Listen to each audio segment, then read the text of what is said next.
Človek prišiel do zboru a prvýkrát tam prijal Ježiša Krista a začal hovoriť, ja cítim Ježiša, on je so mnou, to je niečo nádherné, co cítim. Takto popisovali veľa ľudia. A prešli asi pár mesiacov a vieš čo? Už to človeka sme nikdy v zbore nevideli. A čo sa deje? Prečo? Vieš čo? Satan klame takýchto ľudí. Príde ti on sa ti nabúráva do tvojej mysli a snaží sa ťa oklamať. Pretože pozri, človek, ktorý nepoznal cirkev a nepozná Boha, tak on nevie, že je klamaný. On si myslí, že to je normálny život. Pretože nevie, aký je správny život. Takže on si myslí, že žije život normálny. Človek, ktorý neprijal a nepozná Boha, si myslí, že žije život normálny. On nevie o tom, že je klamaný satanom. Ale človek, ktorý spozná Boha a nechá sa oklamať, tak on už vie, že je oklamaný. A teraz vám to vysvetlím. Počúvajte. Poznám človeka, ktorý prišiel do zboru. A to budem hovoriť tak, aby ste vy pochopili. Počúvajte. Začal chodiť do zboru, začal vyznávať, ja cítim toto, ja mám sny, začal mávať sny všelijaké, že on videl toto a tamto a hento. A niekto si myslel, že je silný kresťan. Lenže v minulosti, každý človek v minulosti niečo mal za sebou. A počúvaj, čo sa stalo. Tento človek bol stále smilnil. V minulosti predtým, než chodil do zboru. A jak začal chodiť do zboru, tak už nesmilnil. Už bol dobrý. Už nerobil nič zlého. Ale prišiel deň, že Satan ho začal klamať. A mu povedal toto. Však choď, to je pekné dievča. A ten povedal chlapec, nie, ja už to nebudem robiť. Lebo ja už chodím do zboru a Boh sa pozerá na mňa. A vieš, čo mu povedal Satan? No dobre, ale aj minule sa pozeral, keď si to robil. A on sa zamyslel. Áno. A vidíš, a pozeral sa na to a nezabil ťa. Čoho sa bojíš teraz? A ten človek si povedal, a vieš, čo si povedal? Nie, ja to nebudem robiť, ja budem chodiť do zboru. Vieš, a zase ho klamal, a zase mu povedal. A povedal mu, počúvaj čo, no jak chceš, choď, ale pozri, to je pekné dievča a Boh ti neublíži. A počúvaj teraz, on to urobil. On počúvnul Satana. Oklamal ho Satan. On šiel a zase smilnil. Čo sa stalo? Vrátil sa do starého života. Počúvaj teraz. Keď to urobil, vykonal tento hriech, potom on sám začal premýšľať. Jaj, čo som urobil? Urobil som veľmi zlé, zhrešil som a Boh to videl. No jak ja teraz budem chodiť do zboru? No čo ja teraz budem robiť? Tak 2 týždne sa trápil a nakoniec šiel do zboru. Stál tam a chválil Boha. Prišiel domov a zase k nemu sa tam hovoril. A počúvaj, čo on povedal. Vidíš, a Boh ti nič neurobil a zhrešil si. Vidíš to? A tedy on si povedal, áno, však ja môžem, vidíš, ale nikto nemusí vedieť, čo ja robím. Že ja hreším, že ja smilním, budem robiť to. No aj tak vidíš, Boh mi nič nerobí. Bohu je to jedno. A ten človek bol oklamaný a začal smilniť. S jedným, s druhým, s tamtu a tak ďalej. Smilnil a smilnil. A vieš, čo sa stalo? V tom, že takto hrešil stále, neustále, zabúdol na Boha. Zabúdol na Božie slovo. Aj teba Boh žehnaj, Renata. Zabúdol na Božie slovo. A bol kresťan. Ale hriech, ak hrešíš a hrešíš neustále, zabúdaš na Boha. Zabúdaš na Božie slovo. Zabúdaš na Božiu lásku. Pretože Satan ťa odťahuje. Satan ťa klame. Satan hovorí do tvojej síly, hovorí ti, môžeš, ser na nich, pozri, to sú takýto a takýto, nechod tam, nebav sa s nimi, nechod do toho zboru, nemusíš toto, nemusíš hento. Aj tak, pozri, Boh ťa nič si neurobil, zhrešil si a nič si neurobil a furt si tam. Never tomu. On ťa chce otrhnúť, vieš od čoho? Od Božej milosti, od Božej ochrany. Ak si takto klamaný nejak a si myslíš, že si zhrešil a že už nemôžeš ďalej kvôli tomu, že ťa brzdia hriechy, že ty nemôžeš ísť do zboru, never tomu. Boh ťa chce tam späť, Boh ťa tam čaká s otvorenou náručou. Never, nenechaj sa obviňovať, lebo vieš, čo s tebou urobil Satan? Oklamal ťa, ty si išiel a hrešil si a teraz ti hovorí, nie, do toho zboru nechoď. Tam sú blázni, tebe je teraz dobré. Nie, lebo prídu časy, že Satan bude svoju daň za to chcieť. A potom povieš, vieš čo? Ja už nechcem byť chudobný, ja už nechcem byť chorá, ja už nechcem trpieť. Toto potom bude robiť Satan. Satan chce svoju daň, pretože vieš čo? Posluchla si ho, on ti dal na hreš. Rob. A potom vieš čo? Chce svoju daň. Plať teraz. Plať, dávaj späť za to, čo som ti dal. A teraz dávaj. On chce, aby si trpela.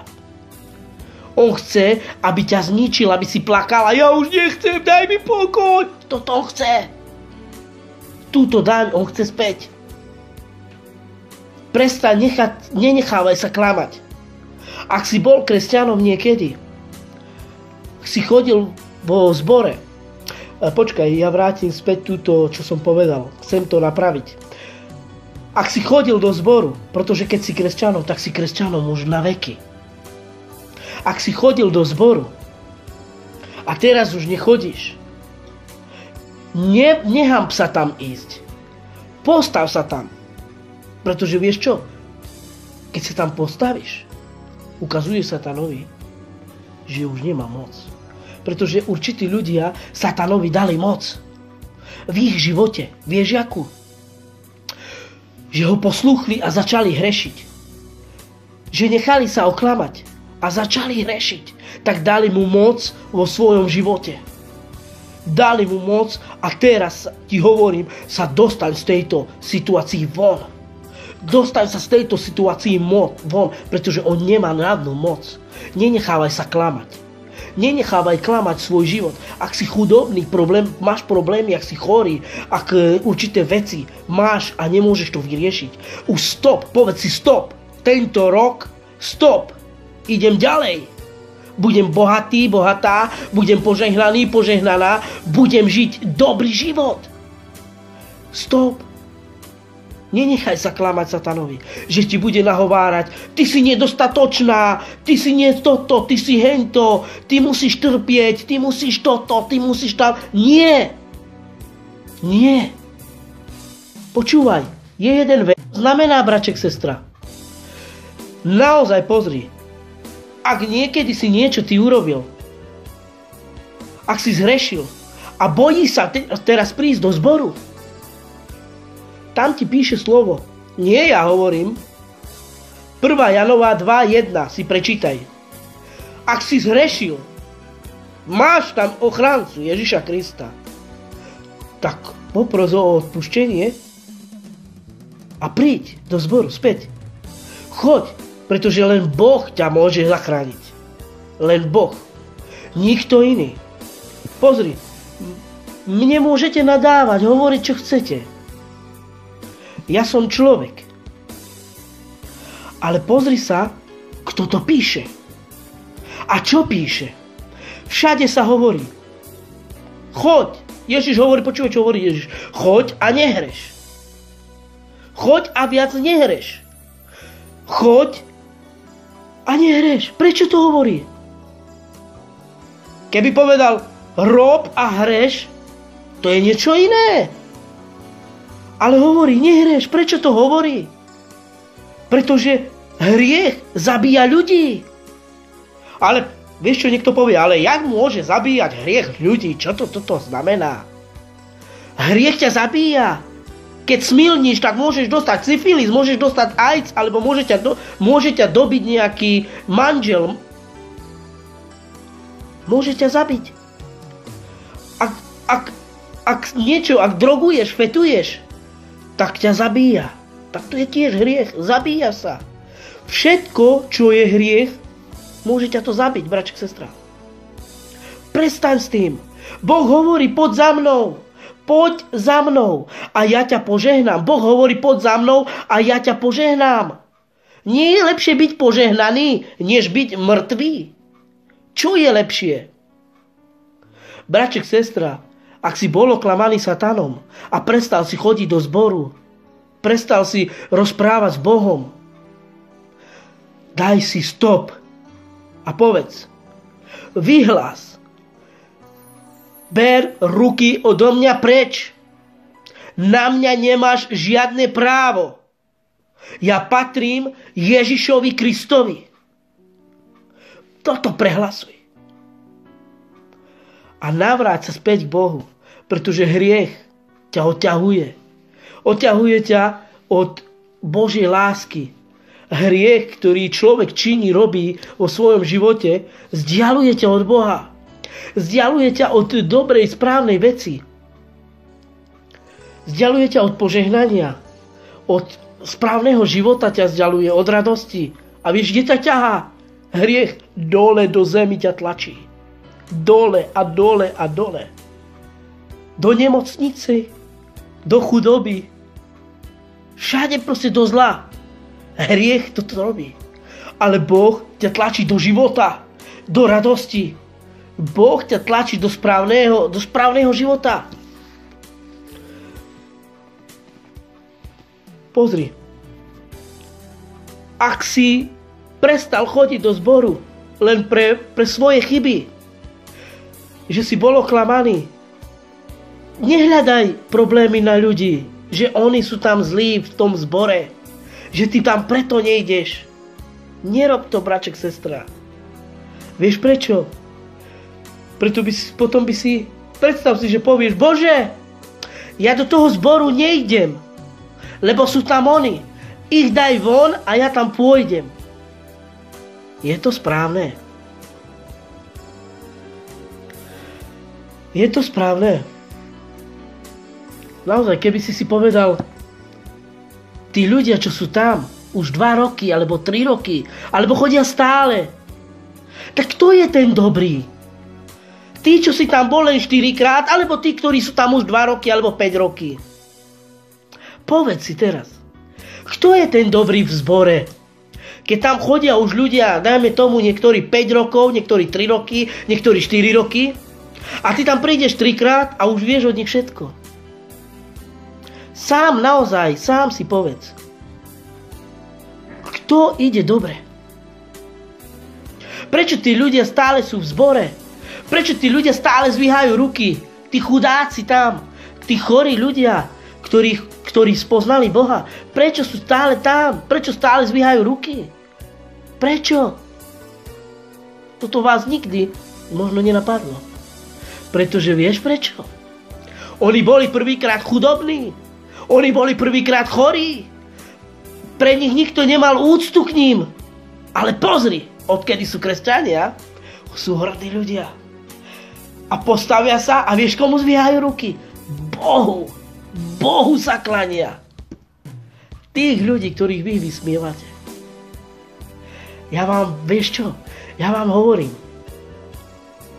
Každý musí spoznať Ježiša Krista. Každý musí prísť k Bohu, pretože vieš čo? Potom by bolo marné Ježišové ukrižovanie.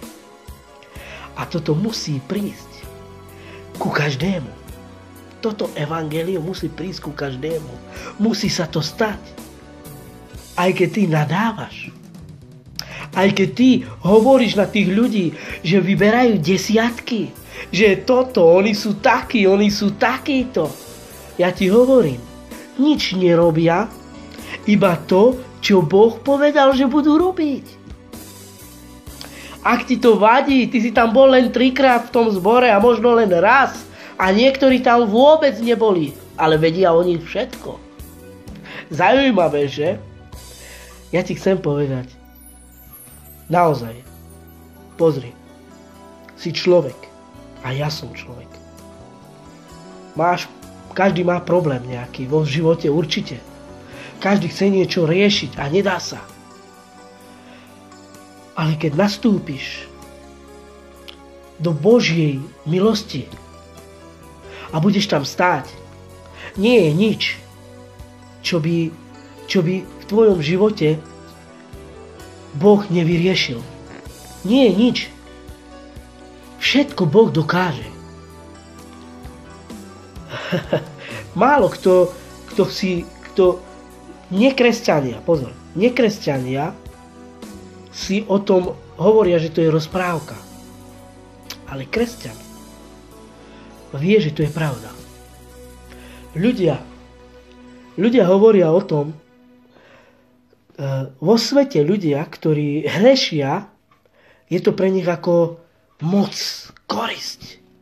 Ktorí, ja neviem, niekto poznám ľudí, niekto, čo má asi 8-9 žien a má rôzne, z každú inú deti.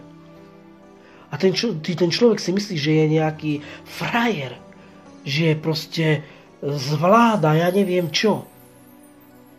Ale vieš čo? To je hriech. To je hriech. Hreší ten človek, ale on si to neuvedomuje, pretože nie je v Kristu. On si neuvedomuje, že hreší. Niektorí ľudia okradnú ľudí a nevedia o tom, že hrešia, pretože oni nie sú v Kristu. Oni si neuvedomujú, že hrešia. Oni si myslia, že sú frajeri, že robia dobre. Niektorí ľudia radi ubližujú druhým ľuďom a hrešia. Oni si to neuvedomujú. Takže chcem týmto povedať za každý hriech. Nekresťania, ktorí hrešia, oni si neuvedomujú, že hrešia. Ale sú v tom cítia sa v tom veľkí ľudia.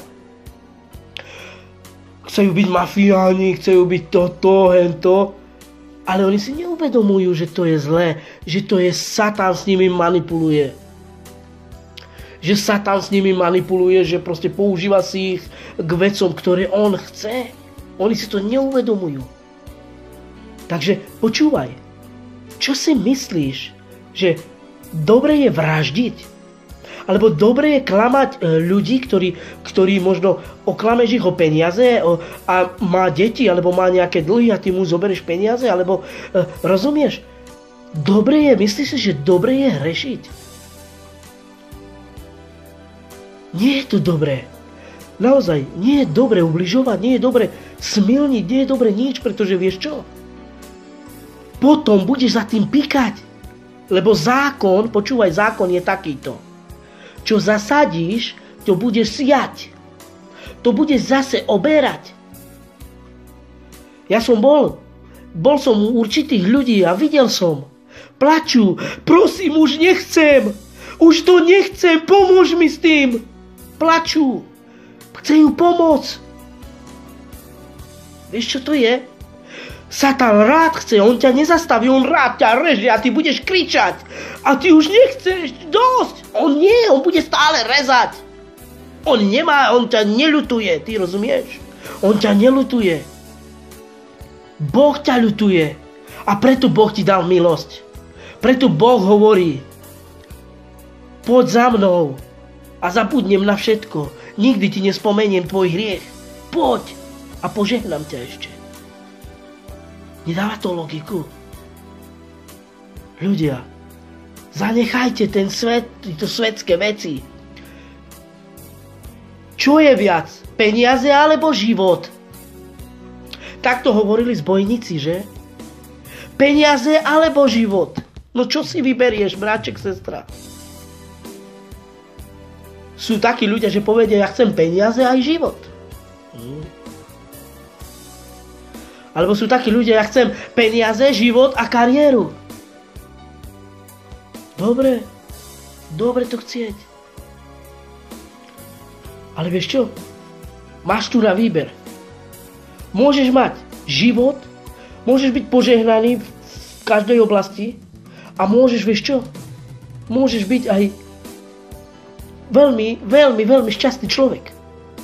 Toto ponúka Boh. Počúvaj.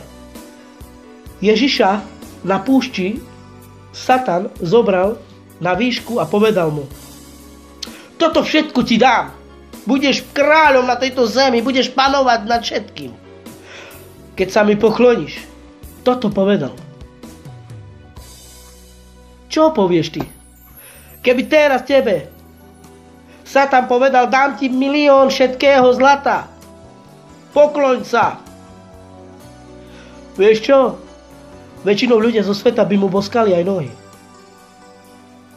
Aj nohy by mu boskali pre peniaze. Pretože keď pôjdem von a uvidíš tam ľudia, čo robia, vlastné tela zapredávajú za pár korún. Naozaj otvorte oči, ľudia. Čo sa deje? Naozaj sa treba pozerať. Lebo Satan klame a ničí. Takíto ľudia na cintoríne veľa tam sú pochovaní. Veľa.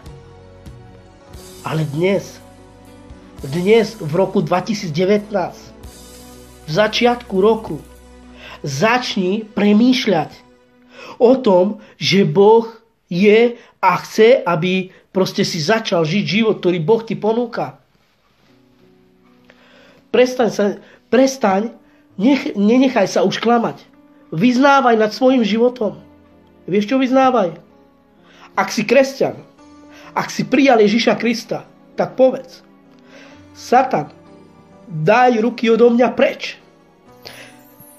Prestaň ma klamať, lebo ja patrím Bohu a môj Pán je Ježiš Kristus.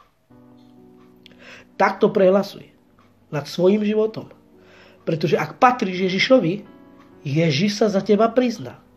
Ježiš ťa nezatají, lebo ten, ktorý, vieš čo, počuj, ten, ktorý vyzná Ježiša Krista pred ľuďmi, Ježiš Kristus prizná teba pred Bohom. Že ty si jeho. Že ty si jeho. A ty nikdy nebudeš patriť nikomu, len Bohu. Lebo Boh ťa zapísal do knihy Baránkovej. A vieš čo? Z tejto knihy ťa nikto nevymaže. Z tejto knihy ťa nikto nevymaže. Lebo si tam napísaná. Sestra, prestaňte sa nechať klamať. Nenechajte sa klamať v hriechu, pretože hriech zabíja ľudí. Aj keď, pozri, patríš Bohu, ale Boh nemôže ovplyvniť tvoje rozhodnutie. To je to. Ak Satan ťa bude klamať, Boh nemôže ti proste povedať: ovplyvni ťa. Ty máš svoje rozhodnutie. Takže preto Boh hovorí: poď za mnou a ja sa ti dám spoznať. Preto to Boh hovorí, aby si poznal a potom rozoznáš. Podľa ducha rozoznáš, čo je dobré a čo je zlé. Rozoznáš to. Ale ak ty nemáš tohoto ducha, nemôžeš rozoznávať nič dobrého v živote. Ak ty nemáš Ducha Svätého, tak ty nerozoznáš. Ty nerozoznáš, čo prichádza dobré. Lebo ty poznáš len proste svetské veci. Ale toho, ktorý je z neba, ktorý prichádza od Boha, pozná len ten, ktorý má ducha. A z ducha potom môžeš ty rozprávať, poznáš, rozoznáš. Čo je to hriech? Rozoznáš slova, lebo ti to dá rozoznať. To je Duch Svätý a toto potrebujeme všetci. Ducha Svätého potrebujeme všetci, aby sme mohli žiť ten duchovný život. Nie ten svetský. Duchovný život, ľudia, to je z lásky. Z lásky jeden k druhému. A vieš, k komu najviac? Z lásky k Bohu. K Bohu. Lebo o tom stále, to je najkrajšie toto, čo teraz ti poviem, brat, sestra. Ty ako človek, počúvaj, ty ako človek svedčíš o tom, že Boh existuje. Ty ako človek, vieš prečo? Pretože ty človek existuješ. Takže ty, keď existuješ, tak Boh s tebou svedčí a ukazuje teba, pozri, toto som stvoril ja. Boh teba stvoril. Tak ty svedčíš vlastne na Božiu slávu, že ty si človek živý. A my môžeme hovoriť, áno, je to náš stvoriteľ Boh. Boh ťa stvoril, takisto aj mňa. Takže my svedčíme, že Boh existuje. Keby neexistoval človek, tak nemôžeme povedať, že človeka stvoril Boh. Áno, ale naša existencia je na základe toho, že Boh nás stvoril. Braček, sestra, ak naozaj urobil si zle vo svojom živote a už si nenaštívil viackrát cirkev, nevrátil si sa do zboru, pretože si zhrešil a si myslíš, že si hrešný, že už nemôžeš, že už si nedokonalý, teraz ti hovorím, zastav sa a povedz si stop. Ja som dokonalý. Ježišove telo bolo za mňa zaplatené na krížu. A jeho krv ma očistila z minulých, počúvaj, z budúcich a z prítomných hriechov. Takto si vykúpený a takto je za teba zaplatené. Stále, keď prídeš Bohu a povieš, Páne, odpusť mi, zrešil som, Boh ťa stále príjme. Horšie je, keď neprídeš a neporozpráva sa s Pánom a nepoprosíš o odpustenie. Potom je to horšie, potom sa nenavráti späť a potom sa dostávaš do problémov, viac problémy. A potom sa z toho nevieš dostať, braček, sestra. Ja ti radím, navráť sa späť a žiť ten život krásny so svojou rodinou, s Bohom, aby si mohol byť požehnaný viac a viac. Pretože len Boh nás dokáže požehnať, Boh nám dokáže dať radosť do života. Takže toľko mám pre teba, braček, sestra, aby si bol naozaj pevný, nenechaj sa viackrát klamať satanovi, pretože Boh je na to, aby nás vyviedol z každého zlého, z každej zlej situácii. Boh je tu na to. Takže skús, príď a začni konať v tvojom živote v tomto novom roku a ber si svoje požehnanie. Uzdravenie, všetko, čo potrebuješ finančne byť požehnaný, všetko, čo potrebuješ, zober si od Boha. Boh ti